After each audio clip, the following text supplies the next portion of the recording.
A frustração é uma das experiências mais universais da vida humana. Todos nós, em algum momento, já nos sentimos frustrados. Essa sensação nasce quando aquilo que esperamos não acontece, quando aquilo que acreditamos não se confirma diante dos nossos olhos, ou quando os resultados parecem caminhar na direção oposta ao nosso esforço. A frustração pode vir em diferentes formas. Em relacionamentos, quando não somos correspondidos, em projetos de vida, quando não vemos o fruto do nosso trabalho, na fé, quando oramos, buscamos, mas parece que Deus permanece em silêncio. Essa tensão não é nova. A Bíblia nos mostra que homens e mulheres de Deus ao longo da história também passaram por momentos de profunda frustração. Um dos exemplos mais marcantes é o de Jó. Ele era um homem íntegro, temente a Deus, que se desviava do mal. Mas mesmo com uma vida de obediência, foi atingido por perdas inimagináveis. Perdeu seus filhos, sua saúde, suas riquezas e até sua dignidade. Sua frustração não era apenas por tudo que perdeu, mas também por olhar ao redor e perceber que os perversos pareciam prosperar sem serem incomodados. No capítulo 21 de Jó, ele expressa essa dor. Ele diz: "Por que vivem os perversos? Envelhecem e ainda aumentam em poder. Veem os seus filhos estabelecidos diante deles e os seus descendentes perante os seus olhos. As suas casas têm paz, sem temor, e a vara de Deus não está sobre eles." É quase um grito de indignação. Como pode o justo sofrer tanto, enquanto o ímpio desfruta de uma vida tranquila? Essa é uma pergunta que ecoa até hoje nos corações dos fiéis. Talvez você já tenha feito esse questionamento. Talvez tenha olhado para sua própria vida e pensado: eu tenho buscado ser fiel a Deus. Tenho lutado para andar em integridade, mas parece que nada dá certo. Enquanto isso, aqueles que não têm temor, que vivem de engano e injustiça, avançam e conquistam. Essa sensação é exatamente a definição da frustração espiritual.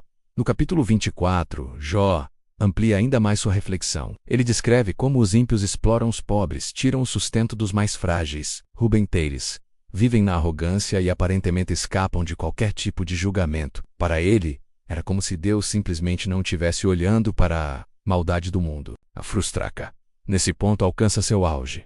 A sensação de que Deus não se importa, de que ele não está agindo. Essa mesma percepção atravessa os séculos e chega até nós afinal. Basta ligar a televisão ou abrir as redes sociais para vermos injustiças, corrupção e violência acontecendo, muitas vezes sem consequências. Mas a resposta divina vem no capítulo 36. Ali, Eliú lembra uma verdade fundamental: eis que Deus é grande e não rejeita ninguém. É poderoso em força de sabedoria. A frustração não é o fim da história. Ela é, na verdade, um convite para lembrarmos que os caminhos de Deus não são os nossos caminhos, e que a justiça do Senhor pode não ser imediata, mas é certa. O tempo de Deus não é o nosso tempo. A paciência de Deus é diferente da nossa, e sua sabedoria vai além daquilo que conseguimos compreender. Essa lição é reforçada por Jesus no Evangelho de Mateus, capítulo 7, versículos 13 e 14. Ele diz: "Entrai pela porta estreita, porque larga é a porta, e espaçoso o caminho que conduz à perdição, e muitos são os que entram por ela. Porque estreita é a porta,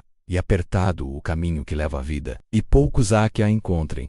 O que Cristo está dizendo é que seguir a Deus nunca foi sobre facilidade ou sobre aparências de sucesso terreno. O caminho da vida eterna é estreito, difícil, exige renúncia e perseverança. Isso significa que, sim, muitas vezes vamos nos frustrar ao olhar para o caminho largo e ver pessoas desfrutando de prazeres imediatos, mas esses prazeres não conduzem à verdadeira vida. A frustração, portanto, precisa ser reinterpretada. Ela não é sinal de fracasso espiritual. Pelo contrário, muitas vezes é o processo que Deus usa para amadurecer nossa fé. Quando Jó passou por todas as suas perdas, ele não apenas recuperou bens materiais e uma nova família no final de sua história. Mais importante que isso, ele declarou: "Antes eu te conhecia de ouvir falar, mas agora os meus olhos te veem." A frustração levou Jó a um nível mais profundo de intimidade com Deus. Esse é o segredo. A frustração pode ser o terreno onde nossa fé cresce. Ela nos ensina que não podemos medir a bondade de Deus pelas circunstâncias, mas pelo seu caráter. Ele é justo, ainda que o mundo pareça injusto. Ele é fiel, ainda que nos sintamos abandonados. Ele é poderoso, ainda que nossas forças se esgotem. Pense em quantas vezes a frustração já bateu à sua porta. Um sonho não realizado, uma porta que se fechou, uma resposta de oração que não veio no tempo que você queria, uma injustiça sofrida que doeu profundamente. Cada uma dessas situações pode ser vista de duas formas: como um motivo para desistir, ou como oportunidade para confiar ainda mais em Deus. O caminho estreito de Jesus não é para os que desistem na primeira dificuldade, mas para aqueles que perseveram mesmo quando não entendem. A história de Jó nos lembra que a prosperidade dos ímpios é passageira, mas a fidelidade dos justos é eterna. O sofrimento pode até durar uma noite, mas a alegria vem pela manhã. Jó sofreu, chorou, questionou, mas permaneceu em Deus. E no final, o Senhor o honrou. Quando a frustração tentar sufocar sua fé, lembre-se: o justo vive pela fé, não pelo que vê. A frustração pode até roubar nossas forças, mas nunca pode roubar a promessa de Deus. O silêncio de Deus não é abandono, mas preparação. A demora de Deus não é descaso, mas parte de um plano perfeito que vai se cumprir no tempo certo. Agora, ore comigo. Senhor, quando a frustração invadir meu coração e eu não entender os teus caminhos, ajuda-me a lembrar da história de Jó e da palavra de Jesus. Dá-me forças para permanecer firme no caminho estreito, mesmo quando ele parece difícil. Ensina-me a esperar pela tua justiça e a confiar que os teus planos são maiores que os meus. Que a frustração não me afaste de ti, mas me aproxime ainda mais do teu coração. Em nome de Jesus. Amém. Se essa palavra tocou em seu coração, escreva nos comentários: eu confio em Deus, e compartilhe esta mensagem, para que outros também sejam fortalecidos em suas lutas. E não se esqueça de se inscrever no canal Força da Palavra para continuar recebendo mensagens de fé e esperança. E até o próximo vídeo.